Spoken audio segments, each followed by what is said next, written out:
Okay, let me start by saying this. Let's give credit where credit is due.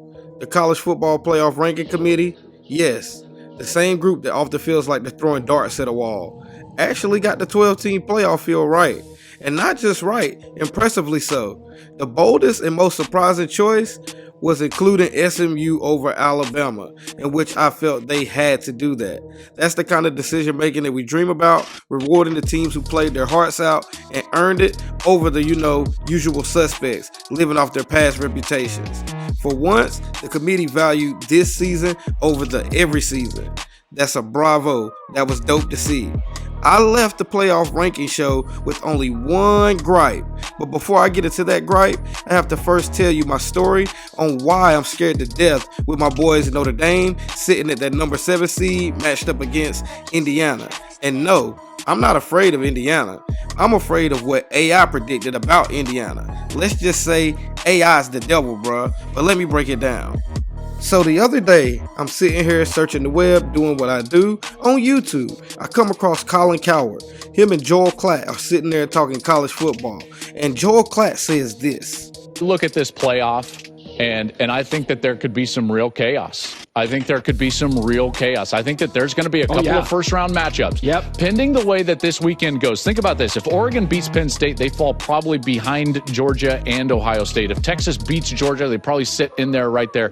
That means I think that we're likely to get, I think that there's a good chance that we get some sort of like Tennessee at Penn State, Alabama at Ohio State, probably Indiana at Georgia. That's the way the first round kind of looks. And if Clemson's able to beat SMU, it'd be Clemson at Notre Dame.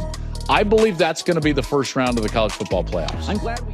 So boom, instantly, the sports enthusiast in me was intrigued. I instantly go to my computer and I'm searching, when are the last time these teams played? Tennessee versus Penn State, Bama at Ohio State, Indiana at Georgia, Clemson and Notre Dame. I'm thinking these are some great games. I'm thinking forget that Bama's in. I'm not going to worry about that.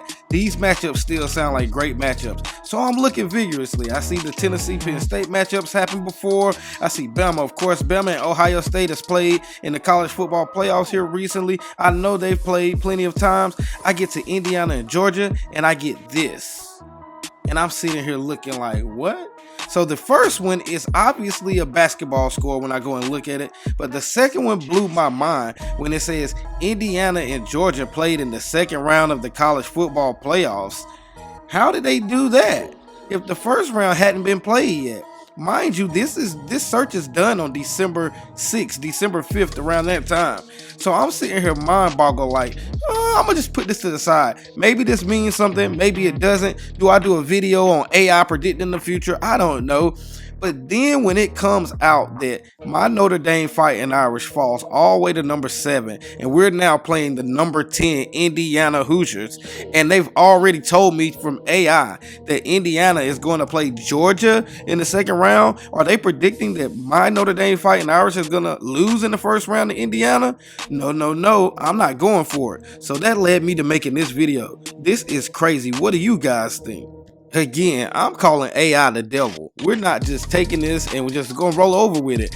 I don't see any way that Notre Dame is coming out there in South Bend at our home field and losing to the in-state rival Indiana Hoosiers. I just don't see it happening. Even though AI is telling me that their number 10 Indiana is going on to play Georgia in the second round, I'm not buying it. I look forward to playing Georgia. Hopefully they're full strength. But if they don't have their quarterback, I'm telling you, I don't see Georgia even standing a chance with us, with Stockton playing quarterback for them. But that's me being biased on my own Notre Dame Fighting Irish.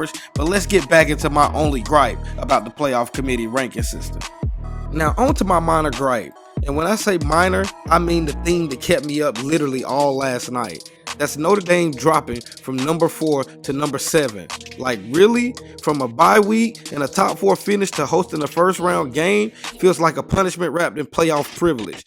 I get it though. There's logic here. Notre Dame didn't play in a conference championship game, while chaos didn't necessarily unfold in the rankings. Still, it stings to go from controlling your path as a top seed to gearing up for a first round brawl. And that brawl isn't against none other than our in-state rival. And when I use the word rival, I use that generously.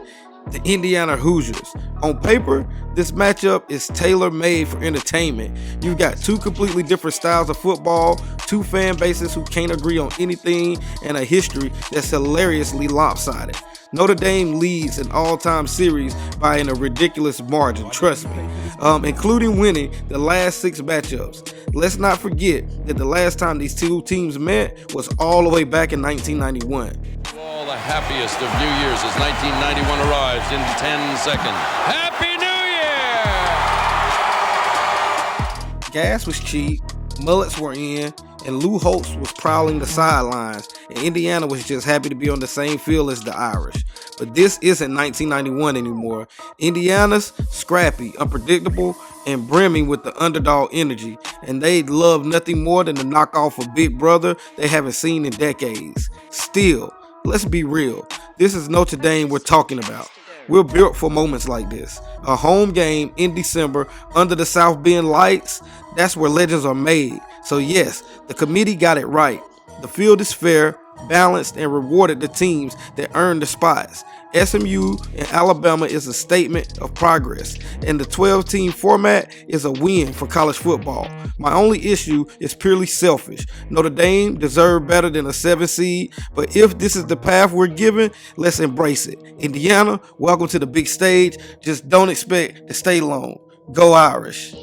So as always, if you enjoy the content, always come back for the sports updates and more videos just giving my take and opinion. Some random sports dude will always be here giving his opinion on the internet. Until next time, like, share, comment, and subscribe, and let me know in the comment section. Do you think Notre Dame got robbed? Should they been better seeded? Or do you think they're right where they should be at number 7 playing Indiana? And what do you think about this AI prediction? Let me know. Am I crazy or is AI the devil? Tell me down in the comment section. Until next time, guys.